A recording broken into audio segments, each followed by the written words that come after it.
saw you dancing in the Yeah, dancing in don't the I know it? dude. That's what I do. Welcome to the show. I don't think I've had you on my channel, although we were just recently on a live together, which was fun. We've never been like with as much as we've talked, we've never really been on each other's respective channels. No, I think and it's actually kind of a funny way that it happened too, because for people who, I didn't really market what this video was about. I was looking through some old stuff. I'm liquidating my shop and I'm going through this process, and I was going through some old stuff, and I found this Genesis pack, which we'll get to in a minute.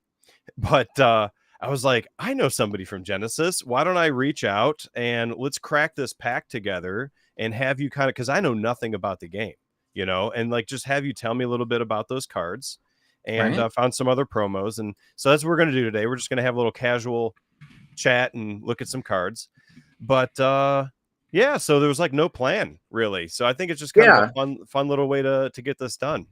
What's up, I'm sitting in Vincent? bed. I'm on Instagram. I get a message from Ted. So I found some old packs. You want to do a video on it? Like, sure, I got some time today. So you want to do it now? I'm like, I should get out of bed. That was it. And for people that don't know how my setup is, some of the people in my Discord that see, like, every once in a while I'll do like a little behind the scenes picture or vlog. I just have a big green screen sitting back here. It's on like a pull chain kind of a thing from my ceiling. I have a couple of buttons on my monitor that I've kind of glued onto the monitor that I hit to turn my lights on and off like this. And so you were like, sure. And so when I said, oh, you could do it now, I'm just like, okay, hit all the buttons, pull the thing down, let's go. So here we are. I just stick to my cat tower. I got my ring light nailed up to a wall because I'm cheap. Yes. I was like, I should put on the Genesis shirt. So I have a Genesis shirt. Joe's saying, glad I finally picked up some Genesis. Yeah, Joe I mean, G, phenomenal human being. I don't even know where these were from. Like, somebody might even remember, because they look like I didn't. Patreon pack. But did Patreon actually send packs out? Because I know that like these promos I think are from that, but like, did Patreon send the packs? Because I don't know if I bought the pack. I think so. I don't know. This is the problem. Right. When I'm given products, I need to do something with them right then and there, not like 6 months later. What you got Creator on, by the way? Who? So it's a mini expo. Oh, you're talking about right here, Genesis BOC? Yup. Assad? Boss. Am I pronouncing that properly? Assad, Assad. We used to just call him Sid. The problem is that the last championships that we had, a guy named Sid won. So they got confused on which Sid people were talking about. Ah. Okay. So now we got to use syllables. Nice. Sir. Awesome. Well, let's see. Oh, we got Shiny Ho-Oh TCG on. A little heart. Thank you. And guys, this is the first time I ever actually scheduled a stream. I don't know if you guys noticed that. Anybody who's used to watching my lives, they come on with this like weird goofy thumbnail. It's like a stock image of my branding in the background, and I'm midstream looking over to the right trying to update it. So guys, I'm getting a little more professional. I like scheduled it 5 minutes in advance and had my thumbnail already in there. This is like I'm scheduled it 12 hours in advance. Yeah, 12 hours. Back. Anyway, well, yeah, what do you say we let's take a look at some stuff. So I'm glad a lot of the Genesis community here for this, because this is going to be history that I'm not going to have as much of, but I can help out with some basic things. I can help out with some stuff. And that's a good point. If anybody who is in the chat wants to correct anything or just add more anecdotal, this is like kind of almost about anecdotal information. I love tidbits of lore and history and like, where did the inspiration come from? So I kind of, that said, I kind of want to throw out. So I've got these 3 promos. Okay. Oh, I kind of want to. I know. I want to pick one, and I want to go through them all, and then I want to close with opening up our pack. So I don't know if there's any particular order that you think we should go in. Let's start with the top. We'll save the chibis just in case Jeff shows up. Okay. So that one I definitely need help on, because I didn't realize it was a store promo. There we go. Wait, what tells you it's a store promo? Yeah, it's a store promo. So like, I need to look at this. It'll say Infinity. Oh gosh, Infinity. Oh, you're right. It does. Yep, is that not on? That's not on. That's right here. That's not on every card. No, it's not on every card. I don't know. The dog's fighting in the background, by the way. Nice. See this here? I would not know because I don't know about all the details of Genesis card. I wouldn't know that that's not even like, maybe that's just like a card produce. Like I wouldn't know what that is. So to me, I wouldn't know that that's not on every card until I open some packs and look and see that it's not there. Yeah, so we do a couple different things when it comes to those. So I mentioned for Origins, we did that actually with creators. You can get the creator tier and you got like their logo. You can see it in the bottom middle of the ability text. And then in some cases, we actually made custom art for them. That one's a fun one. Gosh, that's such a cool looking card too. Because it's actually inverted. Cabas? Yeah, like this is actually the normal. I'm actually wearing the shirt. This is what actually normally looks like. Oh. I wouldn't have known that either. So that's what you mean by it's like the light coloring on it. Do you know what the print run was on something like this? Oh, that's going to be an awesome question. We'll see if anybody watching happens to know. You could post the answer in the live chat. In fact, I kind of wonder, do you think it's worth, I can bring anybody in. Do you think it's kind of worth, is anybody in the chat work for Genesis want to jump on as well? Is that I'll let us decide on that one, but we just started also. Would that be fun at some point? That's up to him. That'll be up to Austin if he wants to pop in. If anyone wants to pop in, tell me in the chat and I'll get you a link. Yeah. Cubs is really fun. Cubs is one of those cards that not a lot of people really understand kind of the value of them. And that's kind of one of those things that makes the game really fun because we've got like a start strong, struggle later kind of mentality. So Cubs is one of those, like when you discard from your hands, like, oh, discard's one heck of a cost in a lot of games, especially in one like Genesis where you're only drawing one card a turn. But you get to that late game where your resources are gone because when you use them, you don't get them back. So you're like, oh, I don't have any resources. I can't do much. And then in comes Cobb. It's like, oh, I've got all these cards I can't use. Great. Let's get him out there. So all right, so Austin can't. He's got a bunch of stuff. He's got to ship a ton of Kickstarter and all the other things that Austin does. So that's cool. I always like to just make the offer, you know. For sure. So do you know the lore, or is there history to the character itself, or is this just somebody drew it and that became the character? That's what. Yeah, that's in that. Like, I I don't think we have specific lore like on every single summon that we have. Because we hide that, we put that kind of in our champions. So those are like the main heroes of the game. So this is just a summon. Okay. You're a champion on a board moving around, but you're also summoning. You're summoning summons. You're beckoning summons, I should say. Like a creature or something. Like what's the right term for this? Beckoning officially. So you beckon a summon onto the board. Okay, so you're here to help me. Beckon is the action that you're taking, and then the summon is the thing that you brought to the board. Exactly. Or my opposite. Okay. Yep. I'll see if we have a codex. I've been reminded we have a codex. Because you know what I'm noticing now that you said that? Like this guy here has the beckon keyword on it as well. And now that you've mentioned a few things, like I didn't even catch this whole infinity card. Like right here, there's this infinity logo, not just down in the corner. Because the moment I threw this card up on the board, I don't see that Genesis G over here on this promo. So now I get what you're saying. That is more obviously a promo now to me. Yep. Okay. Yeah. So we put it as part of printing. It kind of makes it a little bit more fun, especially makes it more special to have like a store with their like, hey, we have our own logo on a thing, as well as, creators of, hey, I've got my own logo on something. Okay. And like I mentioned, in some cases, we actually even did custom art for some stores. Like Rochester CCG got like a whole, like their crew was kind of in battle armor, and it was made on iCard. So it's fun stuff. We love that partnership with game stores is real top notch. You get to have a heck of a lot of fun with it. And that store is like, anybody who's loyal to that store is going to be like, I want to be a part of that community. I want to be a part of that. Well, if they have something store exclusive and you're part of that store, it would lend to, I mean, I would assume, right, that people in that community would want to be a part of that thing. Yeah. So anything interesting about this card? I assume this is not a promo then, because it's got the G. That is a promo as well. It's a card that's also available in Origins, but that was also a Patreon promo. Okay, so it's a Genesis promo, not some other store's promo. Right. You can see on the bottom it actually says Patreon. Oh, on 2022. Ah, okay. So for people who don't know, like you can be always looking down here then and start to see stuff. I can see the Patreon. It's not like coming in focus, but you can kind of see the Patreon there. Okay, that's cool.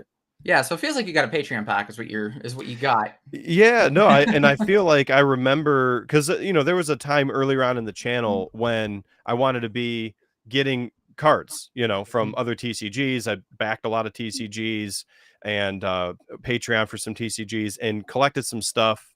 I'm not currently a patron now because I got my stuff, and here we are, like many months later, actually looking at it. Yeah, so yeah, as Austin mentioned, that also came out like months before Origins actually came out, which Origins just is is in the middle of getting shipped out on Kickstarter. So But people got to this see isn't. that. Is this one of the first cards then, or this is It's after? on that list of first cards that got spoiled for Origins. Okay. Outside of like all the stuff that was done on Kickstarter and Here Are the Champions, and we Before we trickled a crack lot of things in. We before gave a we lot of crack the people pack, kits to play. like I'm looking at this thing. Like this looks like way different. That Yeah, card all is right. So let's talk way about Fen different. because Jeff's here. Mr. Pasito, Chibi I'm also champion. So all right, so that's not our normal art for a champion. okay. Um, Will we so see that's your normal art in this Raze pack when we go in there to have a comparison? maybe. Okay. If not, I can pull it up. I can pull it up.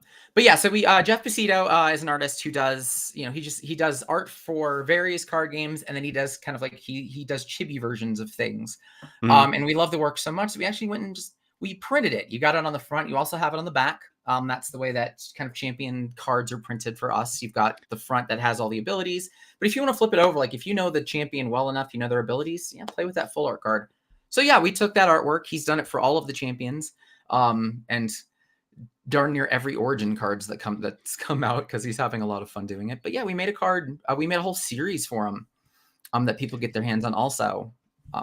So are you saying that the reason that this back is full art is because if you want to play it this way, you put it in your sleeve backward and you don't even see the words, you just play it this way, and because you know your card well enough, you can do that? Yeah. Is that sort of one of the benefits of doing, or was it just for artistic?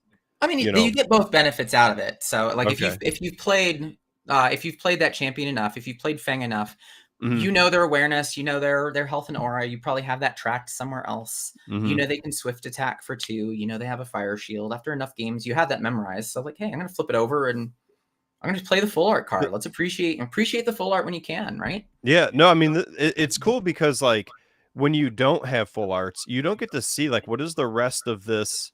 Um, I don't want to use the word creature. What are we calling them again? Huh? Oh, champion. Champions. I with 100 games in my head, I want to make sure I use the Yeah. right terms and the right game. Battle of You don't get, Champions. This is yeah, the you don't champion. get, They stay on the board the whole game.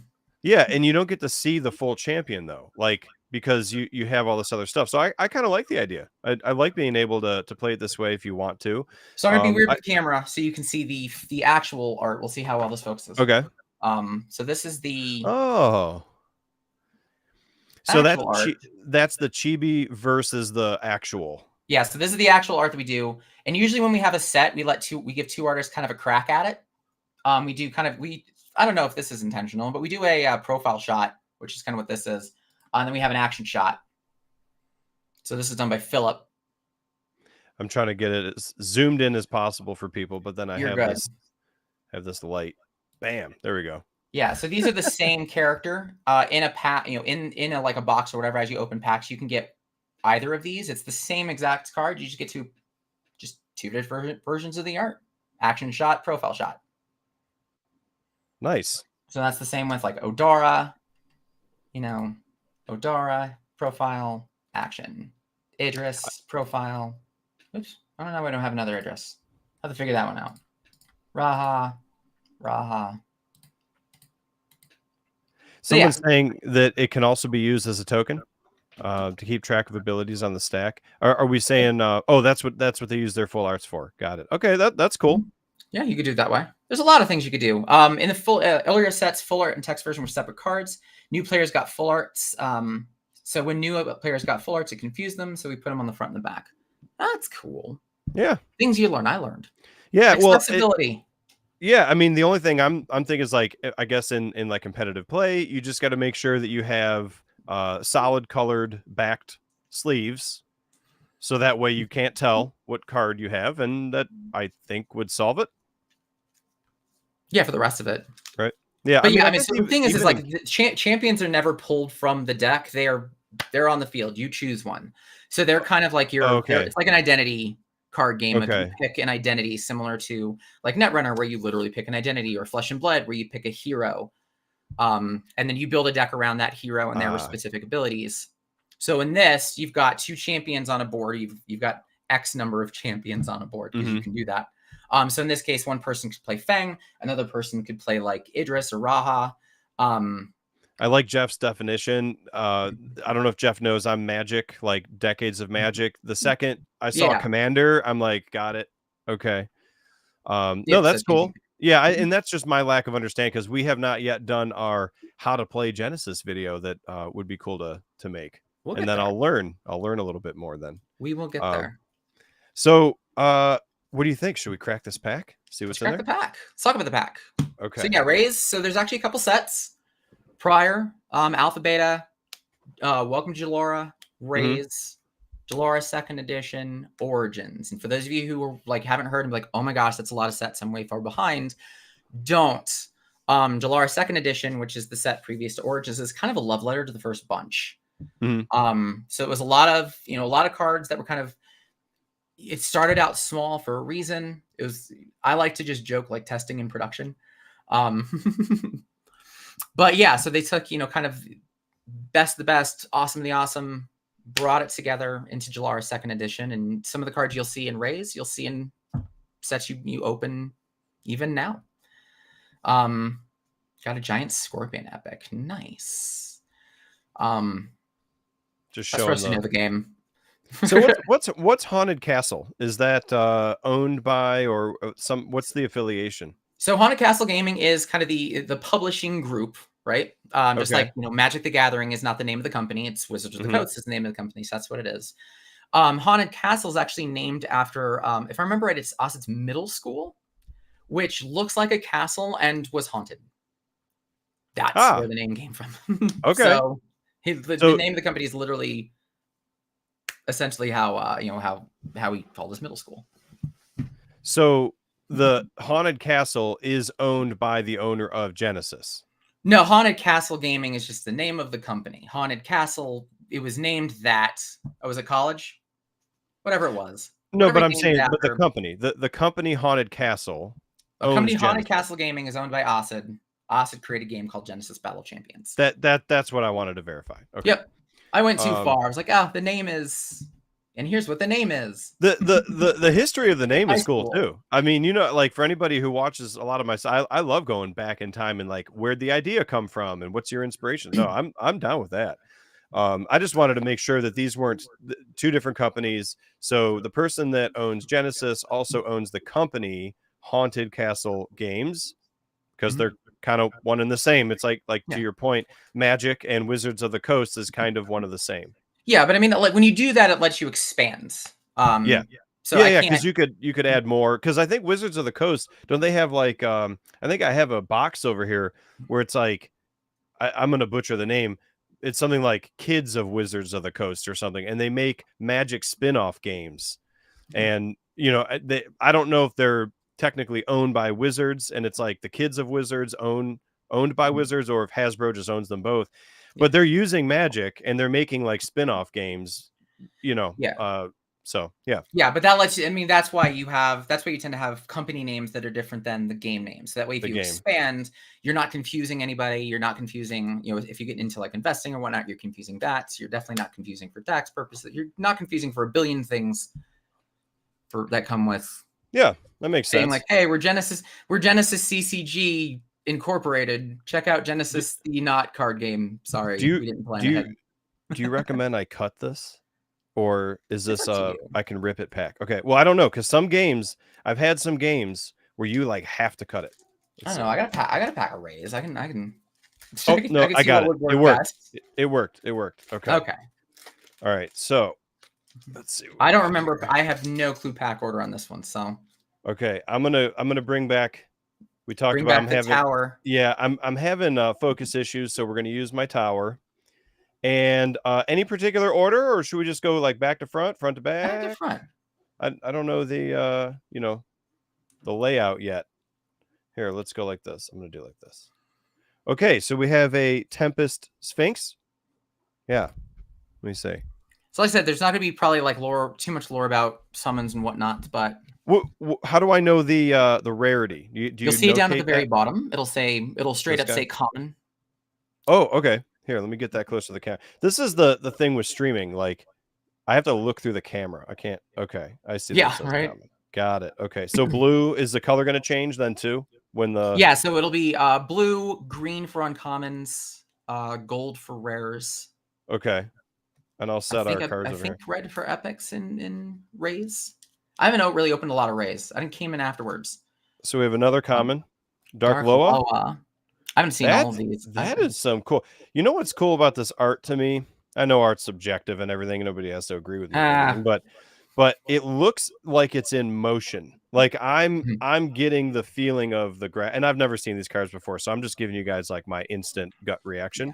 Yeah. But I like that art. Where's the artist in the lower right here? Is it going to be John Rayner? Am I saying that properly? Bottom left. Right. Bottom left. So that's Mario. Not that. So the bottom right is the card designer, the person who actually designs the card, and then the bottom left, which in that case is Mario. Okay. He's your artist.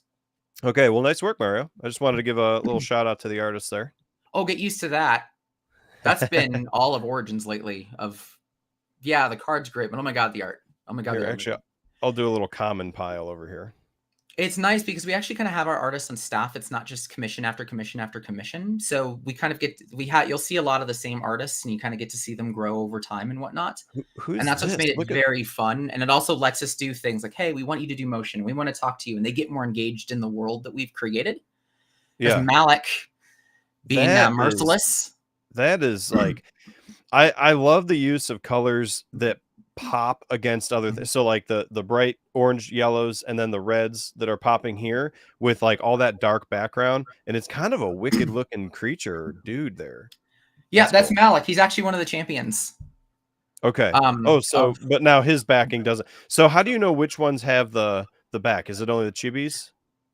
No, so it'll be on champions that'll have a back. Also, if you flip the card over, you get kind of an easier way to look. What do you mean? Flip it to the front. Oh, front side. There you go. Yeah. So that's actually a technique. Kind of a quick, easy way to tell is the top left will actually have 3 flags, which will specifically say, which will show you health or an energy reduction. Yeah, bottom like will this show guy. you a champion. There's a couple of kind of quick ways to tell what a champion is. But yeah, let me show you the actual. Let me show you what Malik actually looks like, and you can you'll be able to compare to that card. Why are you saying Malik? Because this that's says his merciless. name. So nothing on the card said Malik. Yep. So I know it's Malik because I've seen enough of the cards that I know that is the champion you're reviewing, and you can see on my screen that is in fact Malik. That's the champion. Okay, and now I get what you're saying because your card has the 3 flags, the green, blue, and red. I can see the health. Yep. Also has the champion symbol, starter. But yeah. Where's the champion symbol again? It's the helmet. Okay. Starter. Okay. So there's a lot of little details in here because like I didn't know if that above the common, I didn't know if that was the set symbol or not. Nope. That represents it's a technique. It's going to be something that the champion does. That's why it looks like it's moving. Yep. And you can see the set symbol. Set symbol's on the bottom left. You can see it says RAZ in a circle. That's Raze. Okay. Oh, and so taking it back real quick to some of these others, I didn't even catch that. We've got Pro. Yep, promo, Patreon, and then JP is Jeff Bastido for the Jeff Bastido collection. He gets his own. Okay. See, I'm learning. This is why I wanted to kind of go over some of these. You play the game. And hopefully, well, we need to do like a how to play. Won't be this morning. Stuff to do. So Inferno Lashback, another looks like Mario. It's got like lightning bolts symbols down by the common. Obviously, so that's a cast. Okay. Cast techniques, you don't really have to worry too much about those. That's stuff when you get into the rules. Essentially, a person does a thing. That thing is a type of thing. But the person does a thing.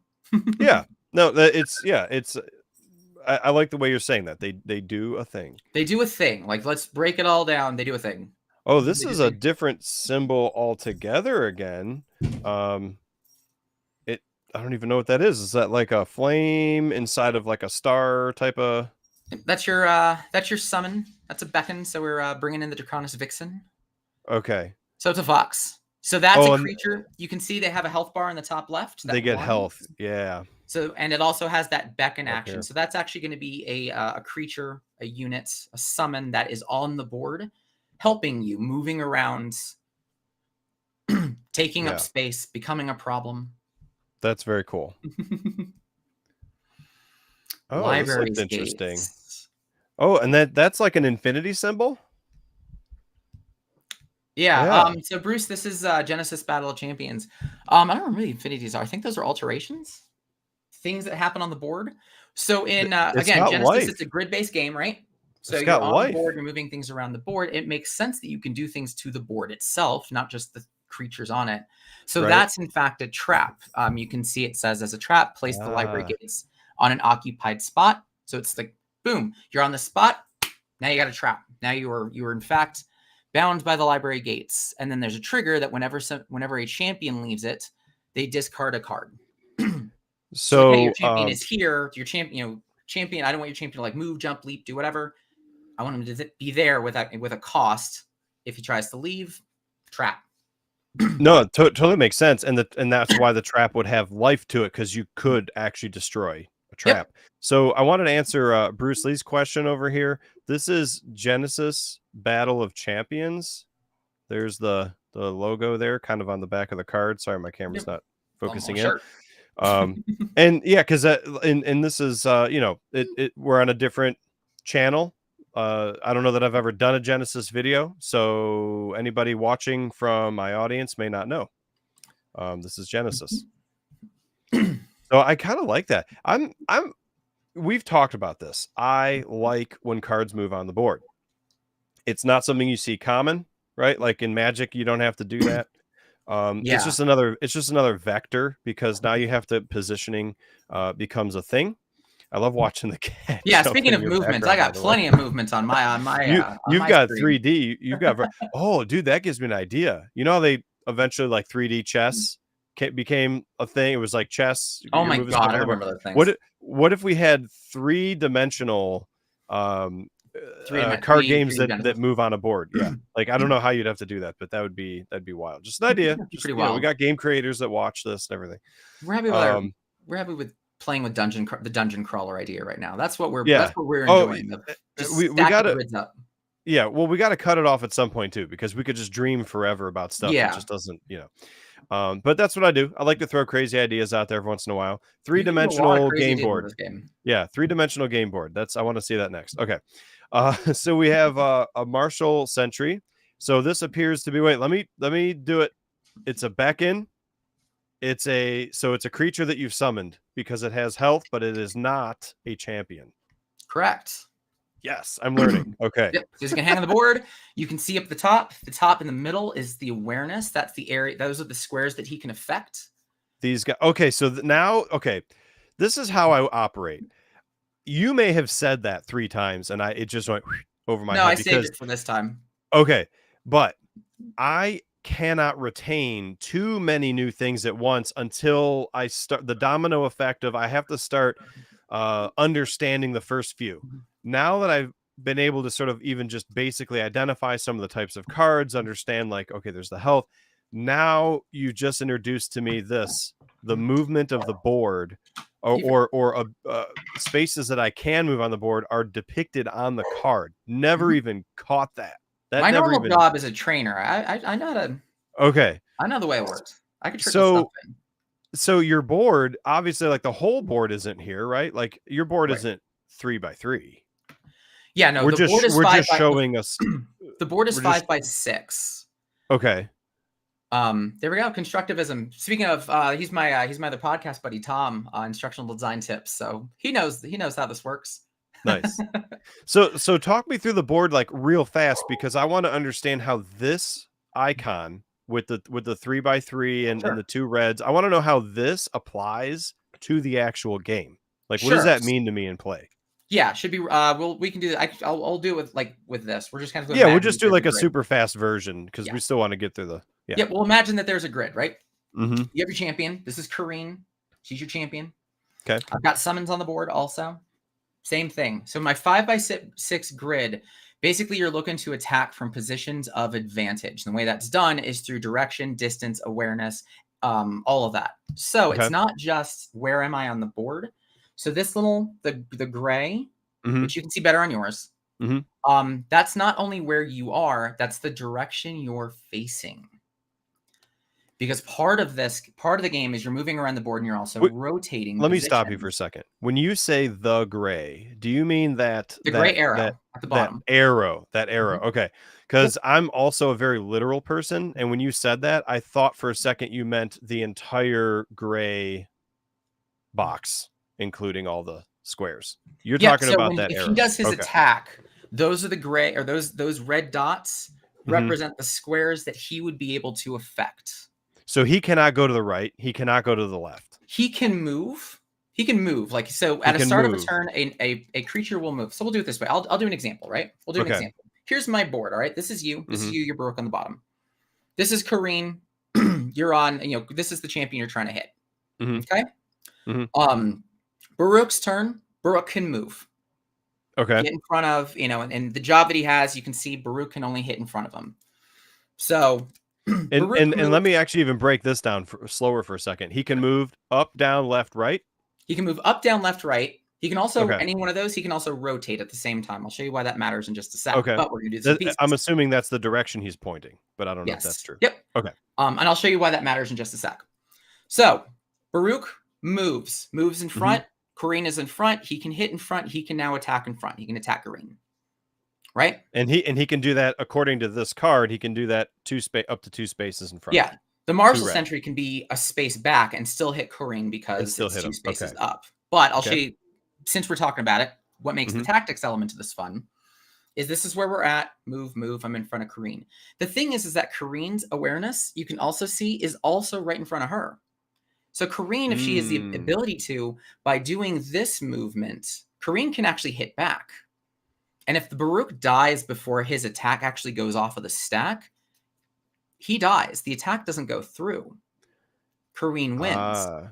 So where the tactical element is, let's take the same scenario we had, and instead of doing this, we do this. You're coming from the side. She's in front of Baruch still, but Kareen can't see Baruch since, he's not in her awareness. So that's the tactical element. Can my opponent's card turn to face me, or not until their turn? Not until their turn, or there are some cards that allow you to do that. I'm building a deck that's really centered around that. It's called Peripheral Vision. I've got people in here offering to walk me through a game. Yeah, totally. Today's video, I'm asking just enough gameplay questions to understand the card, because today's video is just kind of about like cracking the packs, handling the cards, talking about the cards. So we absolutely will go deeper. I think at some point we just need to get that. We need to have like a whole gameplay video out there that's probably no time limit and just talk it through. But no, this is good because now I understand, like, the card means more to me now because, and you used a key word. Did you say this is their awareness? This is their awareness. That is a term in the game. They are aware of those spaces. I like that.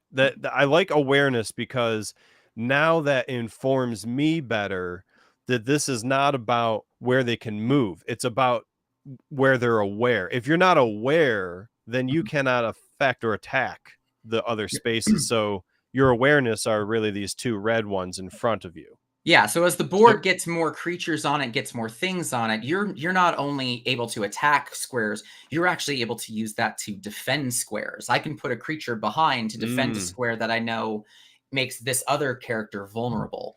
So there's no blocking, like as far, like if I have 2 creatures both in the both red spots, I could choose to hit the one in the back. Yeah, absolutely.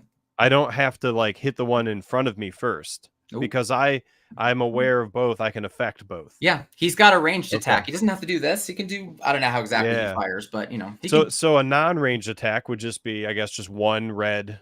Yeah, dot. one red right in front of you, like what you've, what you saw in the cards that I Gotcha. showed. It's just Do we get cards with reds on the sides?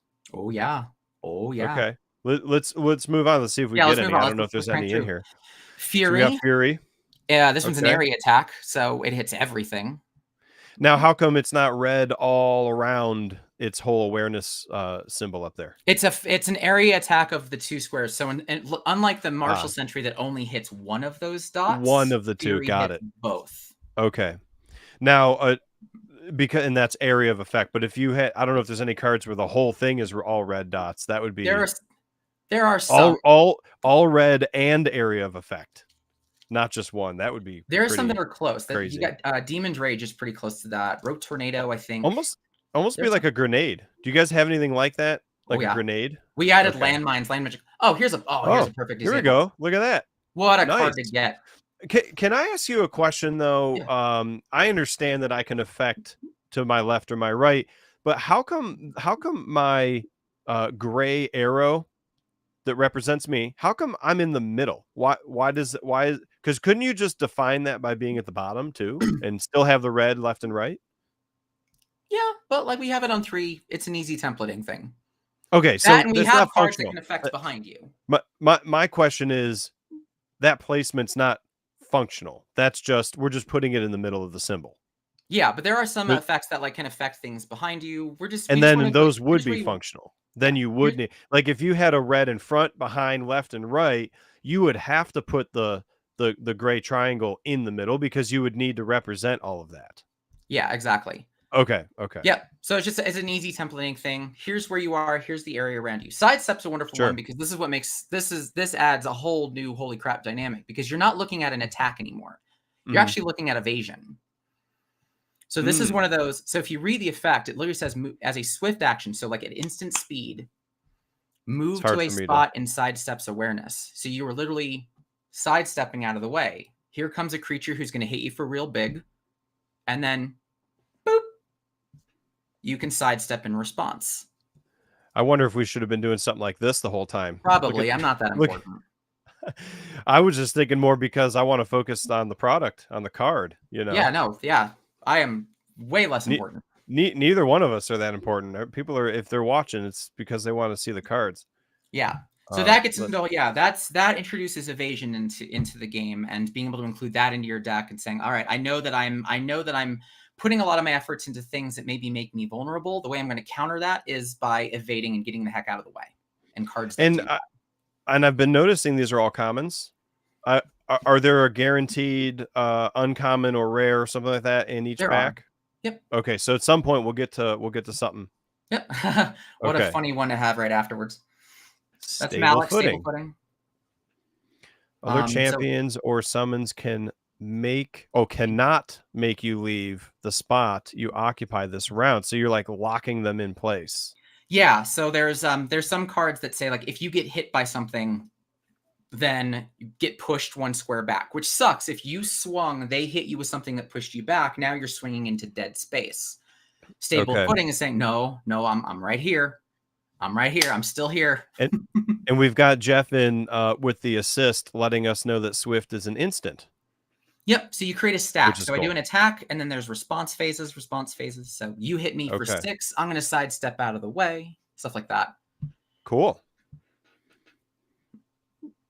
Just talking through the cards has me. There we go. There's a rare. Thinking about battle tactics and all that and playing. Yeah. Okay. So we have orange. Now, does it go common right to rare, or is there an uncommon in between? Yeah, I think we had the pack flipped the other way around. We'd have some commons, uncommons, and then rares. I don't mean in the pack. I mean in the common, uncommon, rare. Common, uncommon, rare. Okay. And then epic rare afterwards, which is just a variant of the rare.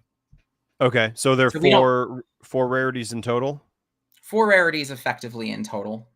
Okay. And I'm not counting like special stuff like a promo if that's like happens to be like a special rarity or whatever. Yeah, easiest way to think about it. And again, only epic rares are simply just variants of the rares. We don't want to price anybody out of cards. Epic rares are variants of the rares. So are there like could Archon I don't know how to say his name, but Archon could of he have Vigor. two? Archon, could he have two variants? Like, could he have this one and an epic rare version potentially? Yep. So the epic rare nowadays would be borderless. So the art would just kind of expand the entire card, which I sadly I don't actually have any with me. Vincent is throwing out that there are some secret rares, but that's like a special. Also variants, block. you know, those are also just the secrets that we had are just full art versions of champions. So to say it another way, make sure I have the full understanding, your epic rares, your secret rares are not going to have cards that only exist in that rare slot. You will also get regular rare version of it. Yeah, that way nobody can say, it's like, oh, I went and got 30 of these epic rares, because you can only get them as epic rares, and they're phenomenal cards, so that's how I'm going to beat you. Gotcha. Like, pay to win is not really a thing. Okay. Now, I mean, it could be a little bit, right? I mean, like, your rares are going to be more valuable than your uncommon and commons, but you're just closing the gap a little bit. The scales aren't so horribly imbalanced, because you also get 2 rares a pack. So the scales between, like, I bought all of these epic rares and like, I have to pay to win by buying a bunch of epic rares. That's not a thing. Yeah, you might have to pay for rares, but you're not spending nearly as much. They're much more easily accessible. Let's see. Jeff is saying the collectability is in the alt art, not functionally unique. So gameplay and competition isn't. I'll grab some. I'll show you. You guys are gonna get to see me in my awesome shorts. Like, well, you're on kind of a very small thumbnail of a video. I could full screen it for you, but we'll save that for another day, maybe. Oh, here we go. Perfect example. Here we go. Cool. Here, actually, maybe we should full screen. Here, let me full screen you so we could see the card. So rare. Okay. Right, rare. The winged light. Yep. Epic version. Same card, same function, but borderless. Ah, okay. No, that's cool. I mean, but that also gives the collectors something to like, if they're like, hey, I want to collect all the epic rares, or I want that little bit more of an epic look to the card or whatever. I would still have to imagine, though, I mean, like, your epic rare could have more monetary value than the rare version, but it's not because it's functionally different. It's because of what Jeff is saying, that it's the alt art version, or it's got maybe some, I don't know if there's we haven't really talked about foiling much. Like, there's one foil every 17 packs in a box. Foiling is not a thing we put a ton into. Okay, foil's pretty rare in and of itself. Now, can any card be a foil, or rares and above, or how does that work? Any card can be a foil. Okay. Is there such thing as tokens. Could I build, conceivably, a full Origin set of all foil cards? Like, is that a possible thing, or did they not actually make foils in every card? You could do it, but it would just be really, really difficult based on what you're saying. Really difficult. You can buy the foil uncut sheets and cut them yourself. Oh, that's true. But you would even need like more than one uncut sheet, right? Because like one sheet's not going to give you. Don't do that anyway. That's bad. No, I mean, I'm just asking questions. I don't. Or maybe Raze was only one rare. You should. What does starter mean? Is that as a promo? It says no. What is that? So this is actually champion. So we didn't actually have the front and backs in Raze. Like, we didn't do the full arts in the backs in Raze. Yeah, but how come it's champion? What's the word starter? Like, I know it's champion because of the helmet, but what's the word starter mean? Because that's where you would have had common, uncommon, and rare. Yeah, starter's one of those words. I mean, technically, starter is like you start with it. Probably didn't know about version. Okay, so is it almost, because I was wondering why it's taking up the rare space, the rarity space, but maybe that's also because the starter, maybe that is a special rarity for. It's possible that Raze packs didn't have 2 rares. I don't entirely remember the pack makeup of Raze. I know everything. Jalara 2nd edition and Origins have 2 rares. Raze is older, so yeah, okay. So it looks like in Raze we didn't actually do the alt art backs and all that, but that's your champion. That's core. And you know what? How do I know if it's chibi? Is the word chibi on there? No, that's just a special thing for Jeff. That's like literally, it's just a promo set that we did for Jeff. You're not going to find them in the packs. So this concept of chibis is not going to be used elsewhere? Nope. Okay, it could. I mean, it could be used as promos and whatnot, but it's not going to be. We don't currently have it like inside of packs. Like primarily. Okay. Yeah, I mean, I guess I could see too, like just looking at core, like that's pretty serious looking champion. as soon as you make a chibi, it's kind of a little playful. You Yeah. change the aesthetic, you change the feel, right? Like if you're going for that like serious like battle warrior type of feel on a board, especially where you're moving the cards around, I could see how like generally you'd want to keep that style, that like a little bit more serious style. Yeah. But chibis are fun. Chibis are Exactly. still fun. I'm gonna be right back actually because I gotta let my dog out. Okay. I'm gonna go to the next card. Let's see here.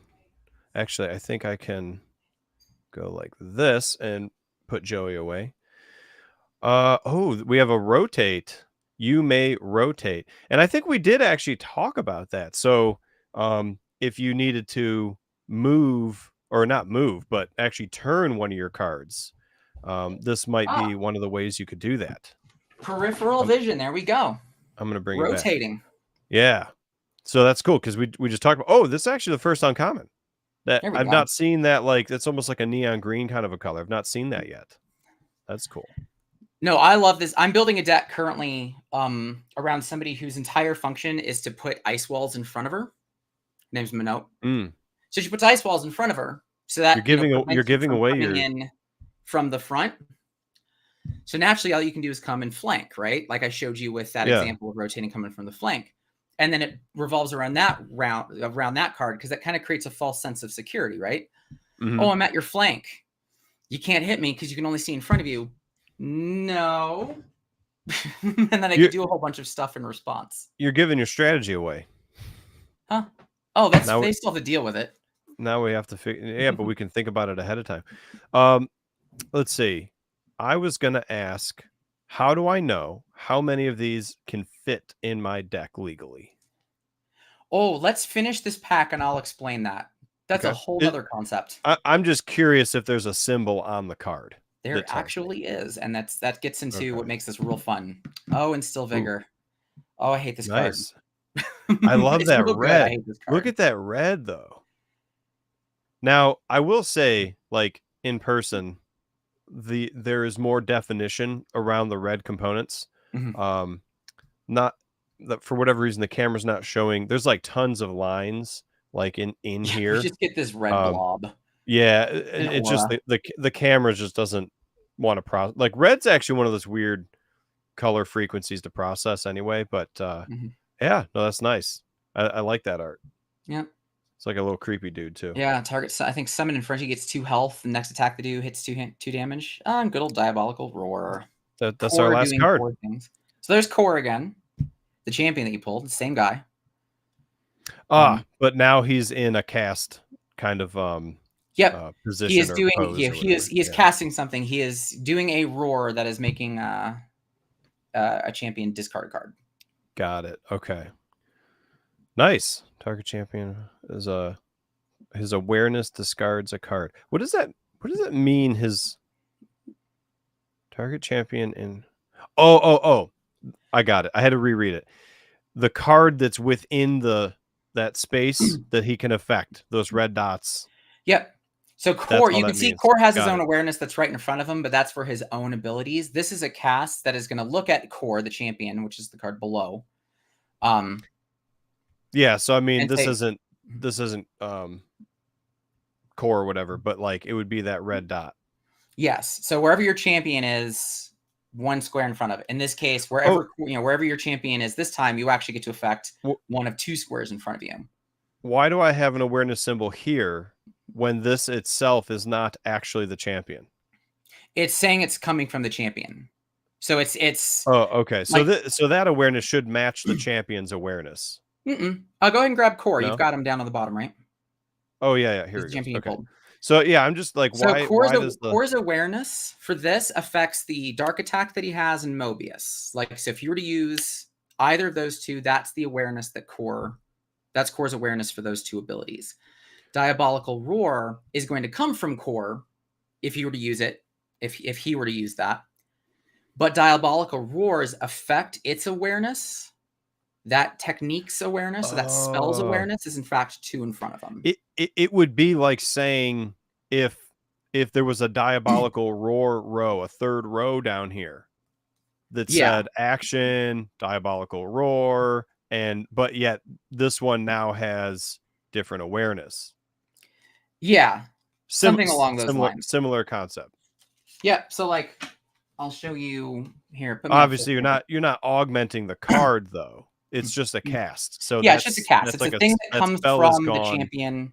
That thing has its own kind of effect, area of effects, awareness. And that effect is gone though after you use it. It's like a one-time thing.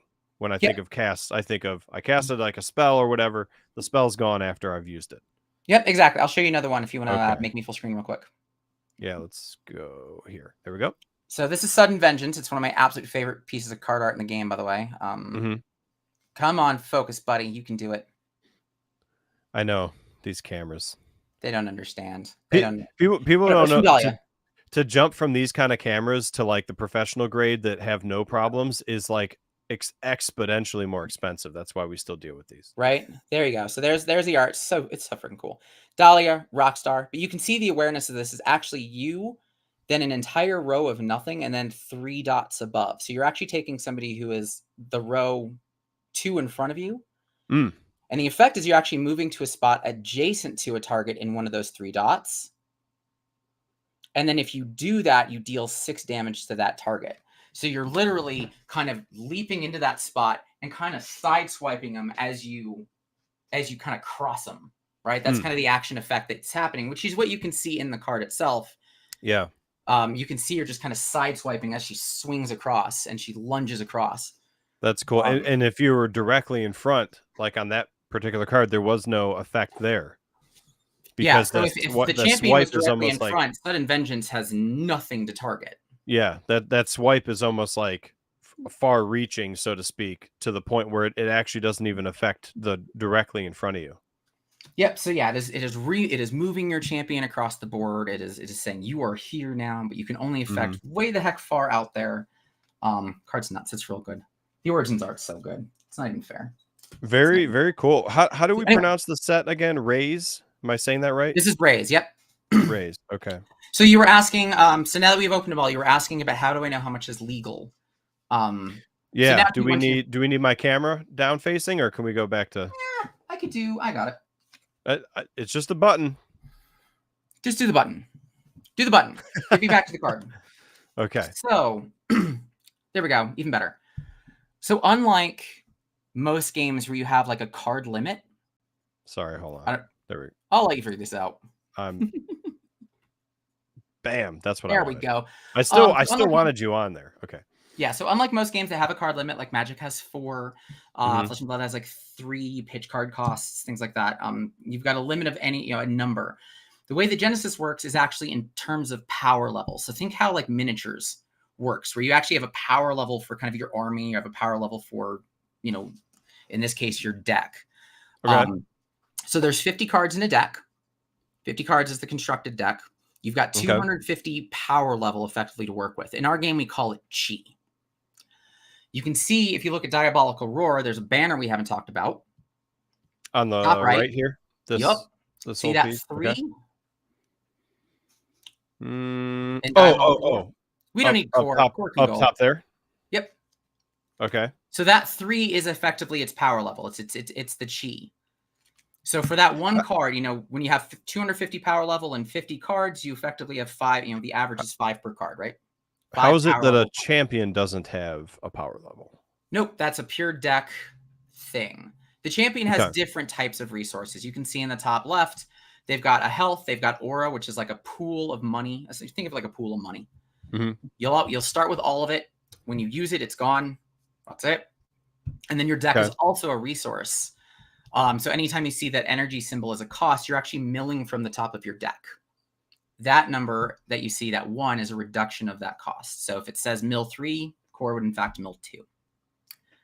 You lost me a little bit. The 1s and 3s, and what's the cost? So let's find a car. Let me find one that. Here we go. If you look real close, you can see. Come on, buddy. There you go. We're gonna go like that. Here we go. Oh, this is gonna be terrible. You can do it. You can do it, Sudden Vengeance. I believe in you. Maybe. Maybe. Oh, forget it. I could do this better. You can actually share your screen if you happen to have art. It'll share it I pretty can do it nicely. that way. How about that? I'll do it that way. So yeah, let's share my screen. Share screen. I understand. Share screen. And there we go. All right, so let's get these things bigger. Aura Purge. Here we go. So you can see the Aura Purge, right? You have this symbol right here, this fire symbol with a 5. Okay. That fire symbol means in order to play this, you are milling 5 cards off of the top of your deck. So 5 cards from the top of your deck are gone. So, the aura symbol. Wait, go back to that real quick. What the aura symbol is like the little flame looking thing? This flame thing is an energy cost. Anytime my question is, anytime I see that, that's a cost to play the card. Yep. Anything in the white box is a cost to play the card. So to play this trap, so it's the white box that depicts that it's a cost, or it's the flame thing that depicts it a cost? The white box depicts that a cost exists. The flame is the cost. So you'll see that. Okay. This is the cost of 4.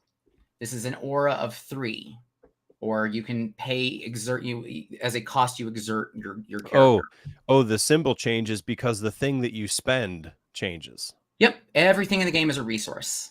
Everything is a resource. Got it. Okay. So you'll see if you look at like, oh, come on. Let's see. I know I had somebody.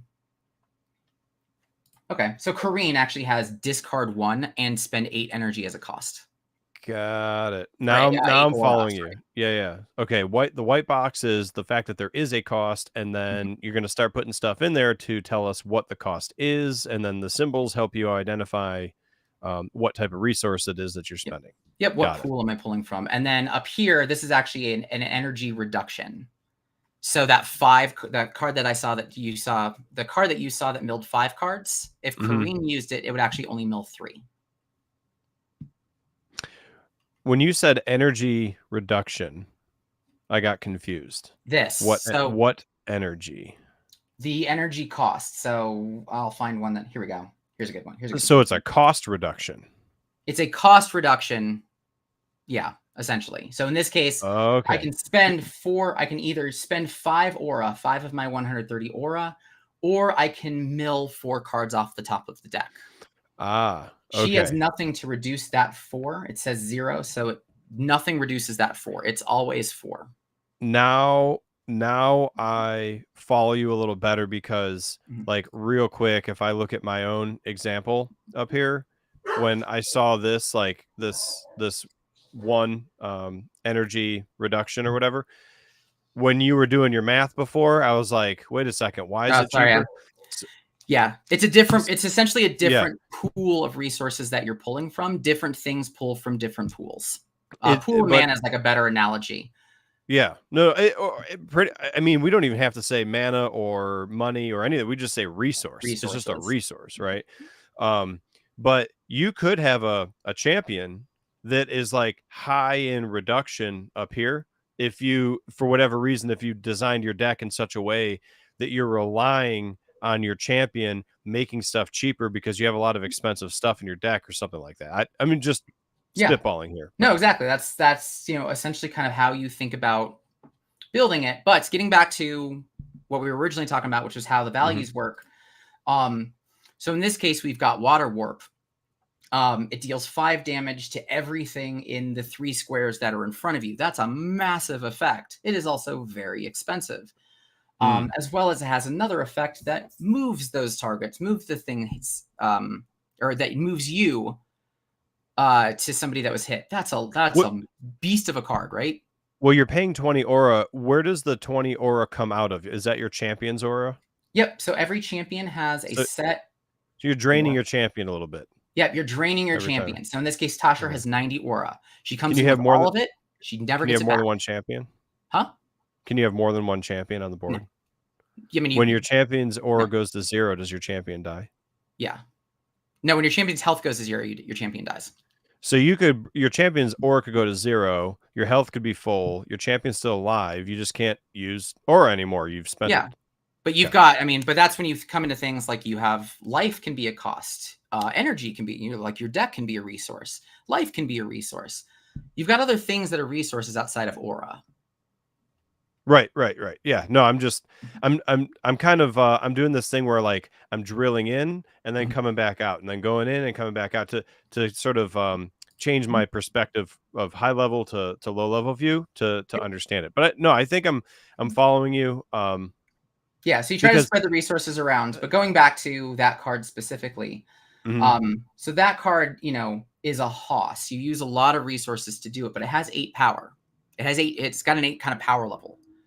So naturally, I can't have a deck of 50 of these. That's 400 chi. I have to balance that. I have to offset that with something that's weaker. Like what was your maximum chi again? 250? 250 is the chi in a deck, in a 50 card deck. Maximum, or you have to hit 250? You don't have to hit, but it is your max. Okay. Generally, does it make sense to get as much chi in there as you can? Usually, yeah. It kind of depends on what you need the deck to do, but it's often good form. But the nice thing is that given that you can have any number of any card in the deck as long as you don't hit the power level, I can have 10 water warps. I'm just offsetting with a lot of 3 and 4 power leveled cards to allow to have those in. No, that makes sense. I like it just because it's a different way of figuring out deck size. Yeah, again, it's very mini style, right? Like, do I want my big, battle tank thing and a bunch of little grunts, or do I want a bunch of mid-grade fighters? How come I seem to remember that you said decks had 50 cards, but decks are limited by their chi, not the card count. They're limited by both. Oh, remember, so remember maximum of 50 cards. So remember, the deck is also a cost. You can also, you can mill cards from your deck to also pay for things. So we got to keep it at 50, or I could just have nothing but cards that mill and then like a 300 card deck. That wouldn't be fun. Gotcha. So yeah, 50, 250, those two together are kind of what creates the restrictions around your deck. Jeff, did you catch his joke? He likes to just make 5 costs, so he doesn't have to do the math. Every card's a 5. 50, yeah. Ha! I just laughed for you. So every card's a tsunami. No, that's cool. No, this was I learned a lot. This explained a lot. I actually learned more than I expected to learn. That's what happens when you and I talk. We're only gonna be on for 10 minutes. It becomes an hour-long stream. Yeah, no, but it's good. I mean, I wanted to crack. I did what I set out to do. I wanted to crack the pack. I wanted to explore the cards, learn a little bit about the cards, and then I also learned a little bit about the gameplay because, well, I mean, inevitably, how are you going to learn all the symbols on the card if you don't know kind of what they mean in the game? So I appreciate it, man. Right. Well, somebody I know really likes the movement on the field type of stuff. That was something that really drew you to some other games. I was like, hey, this is what we do. Let's go. So I figured it would resonate. It'd catch. I mean, and it's not a common I mean, most games don't move their cards on the board. So when I hear about it, it's like, okay, yeah, let's see what that's about. And actually, they all seem to do it very differently. Yeah, the revolution is beginning. We've got, sorcery, taboo contracts. I still want to see my 3-dimensional board if somebody ever wants to work on that, All right, anyway. So any last final thoughts before we let people go? Probably about 1 billion of them. But if the game interested you, please check out genesisbse.com. We've got a fan server. There's actually, of course, we're on Tabletop Simulator if you want to try that out. But we also have Awesome Wasim, who created a browser-based version of the game. So you can actually play this thing in Chrome if you want to as well. It's kind of done through Discord. You can build decks using Fate Weaver is the name of the tool. Coliseum of Fate is the name of the kind of the online platform that we have. But yeah, you can play that way. Hop in the Discord, be like, hey, I'd love to learn. We'd be more than happy to show you. We do tournaments inside of that Discord as well. There are a couple of other communities that are starting up their own tournaments, and kind of all of that. We just had kind of the Origins, Origins Kickstarter is getting in people's hands. Jalara 2nd edition is what you can kind of get a lot more freely. But if that's something you're interested in, or if you have a local game store that you want to reach out to me, Joey at hauntedcastlegaming.com. Or I'm also in Discord. You'll find me everywhere. But yeah, would love to chat. Would love to show you the game. It's a ton of fun. The community is surreal. They are phenomenal. And yeah, it's been a fun couple of months, hitting our stride. A lot of people are starting to kind of catch on. And if your local game store, would also love to chat with you about how we do open house, or if you want to show a local game store, reach out to me. I'd love to send you some decks so you can try this thing in person. So you guys want to get? I'm not going to reopen a whole new topic, but you guys want to get into LGSs? I mean, we actually already are. We have events. We have an event locator of more things you can access from genesisboc.com. There's an event locator. We're in about 100, a little over 100 stores that are kind of in our system. So yeah, we are very much in stores, and it's not that we're looking to be; it's that we are in stores. So this is probably a question that should be at the very beginning of this video and not at the very end. I'm gonna leave it with one final question. Again, like I should have asked it earlier. What is Genesis? What is the mission of this game? Trying to be the next big Pokemon? Trying to not set any goal in terms of size? Like where? We'd like the game to be able to pay for people's salary and be people's full time. But no, as far as I'm just curious. Lord knows, we're not necessarily trying to take over the next Magic. I know that's definitely not my goal. I couple ways to approach that. One, I have no problem with this being kind of your number 2 game if you want it to be. I'd love for it to be your number 1, of course. But like if it's one of those you pull on the side, like, hey, I want to try something different. That's one thing. It's like, hey, this is neat. I've built the construct stuff. Now I want to play on a board. But the thing that I do want to be the number 1 of is for the board gamers, for the tabletop players, for the minis guys, for the chess players that want to dabble into card games. I want Genesis to be your number 1 game for that group. I want Genesis to be your number 1 card game for the board gamers, D&Ders, Warhammer guys, chess people. That's where I want. So you're looking for that specific niche of the style where you're moving cards on the board, kind of a thing. Yeah, it taps into so many of those. The deck construction is very Warhammery. Those tactical elements bring in all 4 of those other kind of blends of game. So it sounds like you do want to grow. I mean, you do have substantial aspirations, because when you're saying you want to be number 1 in that space, you're looking to capture as much market share as you can in that niche. Yeah, I'm never going to take over. I'm never going to have a Warhammer guy take his entire collection away and say, I'm throwing all away and I'm just going to play Genesis now. But what I probably could do is be like, I want to play something similar, and I'm waiting for Frank to pull out his foam, and that's going to take an hour. So while we're sitting here doing nothing, let's rock some Genesis. Let's go. Yeah, so I don't want to bring anything out, but I want that feel. I want that style. I want the tactics. I want all of the stuff I love about those kinds of games, but I don't want all the setup and all the mass. I want to try it in a different way. Okay. That's kind of what Genesis gets to bring to the table. And you get. It sounds like you want to bolt on. You want to bolt on to that. I don't even know what the word is. I keep saying niche. You want to bolt on to that niche because somebody who's into that. I'll go with vertical. How about that? Vertical. I'll go with vertical. Okay. Marketing. Yeah, speak. I mean, I'm just trying to the only reason I keep saying it back to you is because I'm trying to better understand, where you guys see, like, what is your vision for the future, get a taste for the flavor of, like, sort of the goals and objectives that you guys have. And maybe I'll get a different answer if I ask different, directors of the business, the owner of the business, but I'm just trying to get a feel.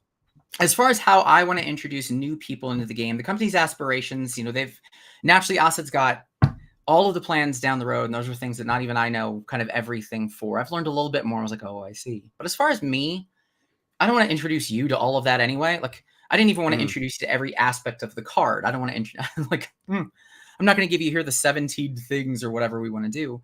But if you're brand new to the game, the way that I want to introduce it to you is this is kind of a wild, fun way to do something that is very accessible, that is very, it was mentioned like it travels easy. Like I just bring this as opposed to a whole big box of things. There's a lot of different ways to kind of play it out. We're still working on that, but I want to introduce you to this as I say that we're a card game until you sit down. And then we check off all the boxes. We start checking off boxes for board games, TTRPGs, miniatures, and chess. That group that doesn't get to experience that kind of stuff, that doesn't get to experience the thrill of like, all right, I want to do the same thing, but like, what's it like to open a pack too? Like I'm working on kind of formats that kind of guide people. And it's like, yeah, I've got like a deck that I've been given, and like I want to crack a pack or two. I was like, oh, that's really cool, and I'm going to enhance and upgrade. And I want to kind of lean people in that way, as well as all of those who have been card gamers for a while, who want kind of that different element of, wow, I can play it anyway because I don't have a card limit. Yeah, I've got the chi limit, or I want to try this. I want to try the tactical element because, man, I'm not thinking about what's in my hand. This is one of those few games where like getting cards out of your hand is kind of a bad thing. Because if you go too aggressive and you miss, you've got nothing left. Right? Oh, it's like spending all your pieces on the board. It's like, I don't have pieces left to play. Yeah. So like you're really biding your time. You're really waiting it out. Like you've got to play all three parts of the game, the openings, the mid, and the end. If you really want that feel, Genesis has a lot for you. Really easy to get into. The card accessibility makes it so that way you're not worried about like, you mean I got to spend $300 on this game now? No, you don't. You really don't. So that's kind of my vision, my goal. If it becomes your number one, awesome. I'm not going to try. I don't want that pressure. I want it to be just like, I want to try something new, different. This looks awesome. And for the stores out there, this is a really, like, we take a lot of pride in just being a really healthy community, and we have a really healthy approach. We're not just thinking about, I want your crew to just buy boxes. No. How do we get people who are normally not card gamers to kind of trickle in? How do we help you with product churn? Like, after everybody bought all their stuff, you've still got 6 boxes or whatever left on the shelf. How do we help you with that? We get to come up with stuff. We get to include you in, like I mentioned, you literally saw a store with their logo on a card that we printed and sent to them. Like we want to bring stores and fans and community members into our world and our growth and our experience of making this. And we want to do that not by just saying, send us pictures of you guys playing. No, we put you on cards. We make art for you. I'm going to do a screen share again. I'll show you. Last thing. I'll end it there because I can just keep talking. Oops, I've got the library up. Yep. No, this makes sense in a sec. Oh, stop. Click for me. So we're not just, so when I say like we're bringing them in, so this was the content creator promos, right? You can see Scheming Skeleton here. There's Jeff Bacito's Earthmane Lion, DM Armada, Steelfront. Like we printed these cards and put their logo on it. We gave it to them. Now they can sign, they can send it out to people, but we also did it with stores. If you know Louis, George, Kitchen Table, there's Louis. We just took Kato, one of our champions, and we gave Louis, that hat, that backdrop he's got. George with his Hawaiian shirts.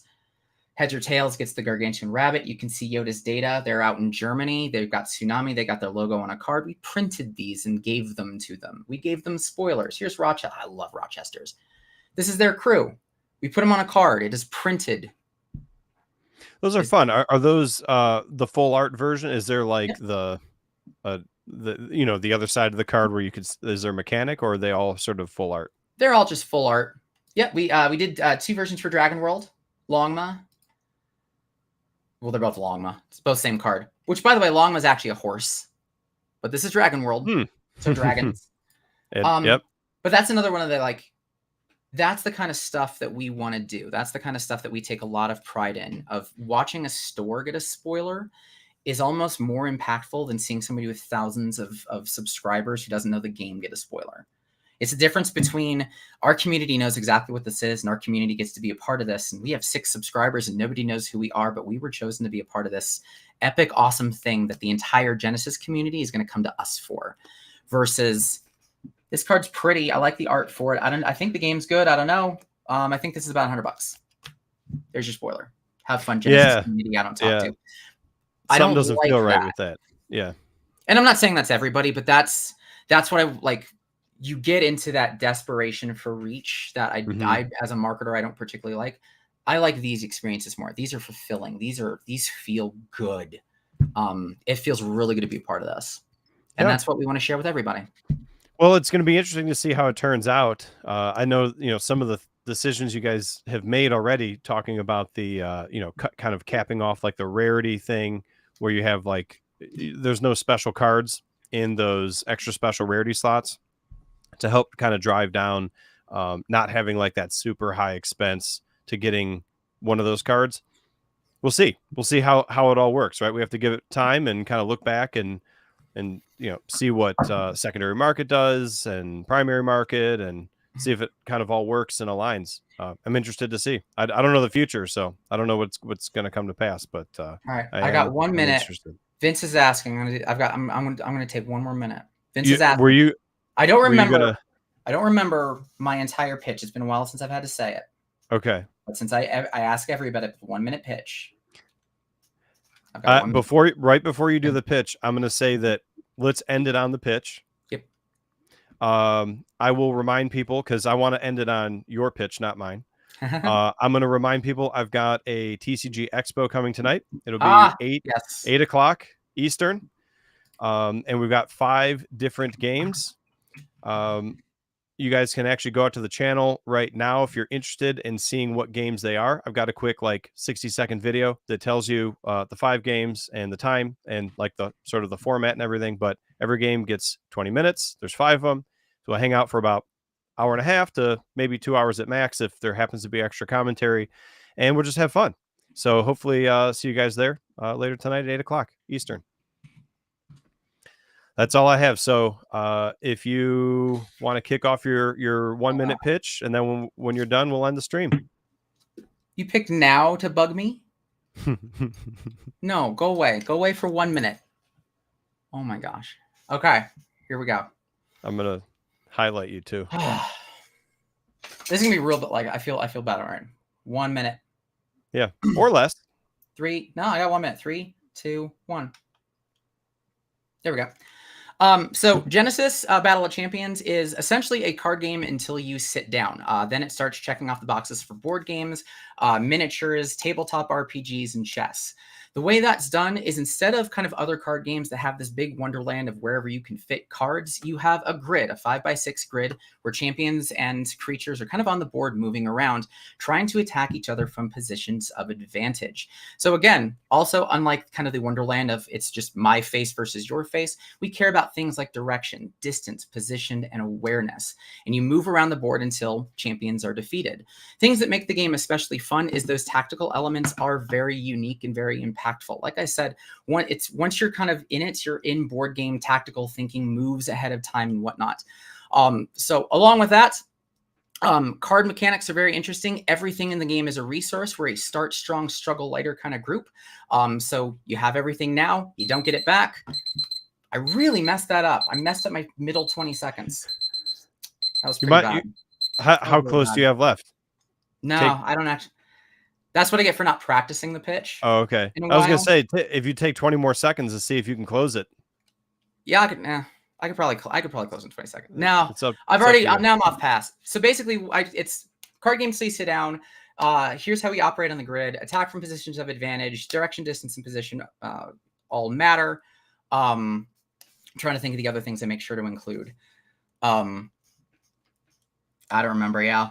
You got a thumbs up. You got a thumbs up from Vince. So yeah, no, it wasn't that. No, the first 30 seconds I have on lock, and then forgot how to close out. I actually think that so there's the concept of you don't have to fill the full 1 minute, because what happens is, because I've done these too.